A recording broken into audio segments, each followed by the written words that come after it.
Hi friends, welcome to कहानियों से रिश्ता।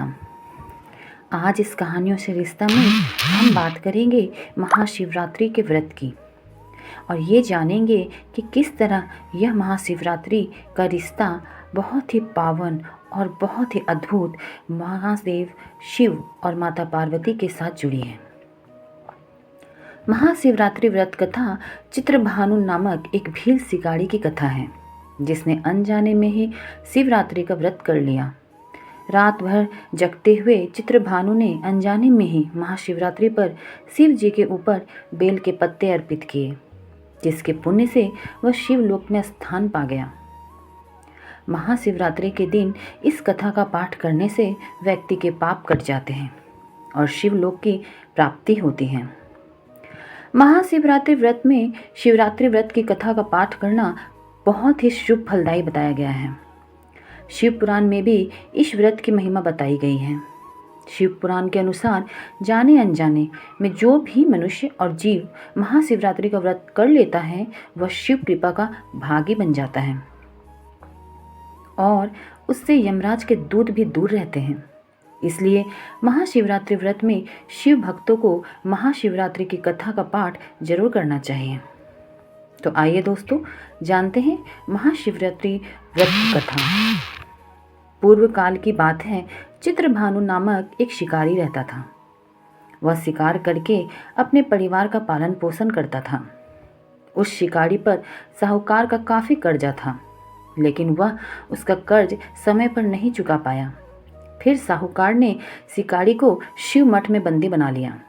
जिस दिन उसे बंदी बनाया गया उस दिन शिवरात्रि थी। चतुर्दशी के दिन उसने शिवरात्रि व्रत की कथा सुनी और शाम होते ही साहूकार ने उसे अपने पास बुलाया और ऋण चुकाने के बारे में कहा। उसके बाद वह फिर शिकार की खोज में निकला। बंदी गृह में रहने के कारण वह बहुत भूखा था।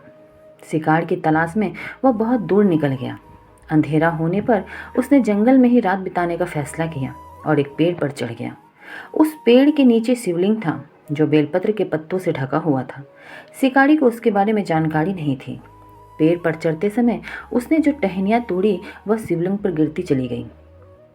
इस तरह से भूखे प्यासे रहकर शिकारी का शिवरात्रि का व्रत हो गया और शिवलिंग पर बेलपत्र भी चढ़ गए। रात के समय एक हिरनी पानी पीने तालाब आई। शिकारी जैसे ही उसका शिकार करने जा रहा था कि हिरनी बोली, मैं गर्भवती हूँ, शीघ्र ही प्रसव करूँगी। तुम एक साथ दो जीवों की हत्या करोगे।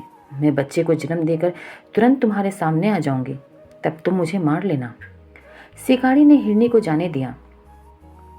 इस दौरान अनजाने में कुछ बेलपत्र शिवलिंग पर गिर गए। इस तरह उसने अनजाने में प्रथम प्रहर की पूजा भी संपन्न कर ली। कुछ देर बाद एक हिरनी उधर से निकली। जैसे ही शिकारी उसे मारने के लिए धनुष बाण चढ़ाया तो हिरनी ने विनम्रतापूर्वक निवेदन किया, हे शिकारी, मैं थोड़ी देर पहले ही ऋतु से निवृत्त हुआ हूँ। कामातुर विरहिणी हूँ, अपने प्रिय की तलाश में हूँ। अपने पति से मिलकर मैं तुम्हारे पास आऊँगी। शिकारी ने उसे भी जाने दिया। रात का भिखारी पहर बीत गया, तब भी कुछ बेलपत्र शिवलिंग पर जा गिरे। ऐसे में शिकारी ने जाने अनजाने में ही अंतिम पर की पूजा भी कर ली। इस दौरान वहाँ एक हिरनी अपने बच्चे के साथ आई। उसने भी शिकारी से निवेदन किया और शिकारी ने उसे भी जाने दिया। इसके बाद शिकारी के सामने एक हिरन आया। शिकारी ने सोचा, अब तो मैं इसे यहाँ से नहीं जाने दूंगा, इसका शिकार करूंगी। तब हिरन ने उससे निवेदन किया, मुझे कुछ समय के लिए जीवन दान दे दो। शिकारी ने पूरा रात ही घटना उस हिरन को सुना दिया। तब हिरन ने कहा, जिस तरह से तीनों पत्नियां प्रतिज्ञाबद्ध होकर गई हैं, मेरी मृत्यु से अपने धर्म का पालन नहीं कर पाएंगे। जैसे तुमने उन्हें विश्वास मानकर छोड़ा है, मुझे भी जाने दो। मैं उन सब के सामने तुम्हारे शीघ्र ही उपस्थित हो जाऊंगा और सभी को लेकर आऊँगा। शिकारी ने उसे भी जाने दिया। इस तरह सुबह हो गई। उपवास, रात्रि जागरण और शिवलिंग पर बेलपत्र चढ़ाने से अनजान में ही शिवरात्रि की पूजा पूर्ण हो गई। लेकिन अनजाने में हुई पूजा का परिणाम उसे तत्काल मिला। थोड़ी देर बाद हिरन और उसका परिवार शिकार के सामने आ गया। उन सभी को देखकर शिकारी को बहुत गिलानी हुई और उसने पूरे परिवार को जीवन दान दे दिया।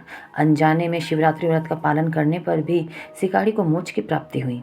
जब मृत्यु काल में यमदूत जीवन को ले जाने आए तो शिवगणों ने उन्हें वापस भेज दिया और उन्हें शिवलोक ले गए। शिव जी की कृपा से चित्रभानु अपने पिछले जन्म को याद रख पाए, शिवरात्रि के महत्व को जानकर उसका अगले जन्म में भी पालन कर पाए। इसलिए महादेव ने उन्हें उसी तरीके से उन्हें याददाश्त लौटाई और वो अगले जन्म में भी अपनी सारी कथा को जानते हुए शिवरात्रि और शिव के महिमा का गुणगान करता रहा। तो दोस्तों, ये थी शिवरात्रि की कथा। मिलती हूँ आपको अगली वीडियो में।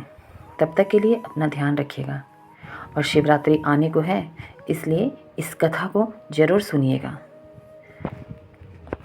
अगर चैनल पर नए हैं तो please like, share and subscribe ज़रूर कीजिएगा।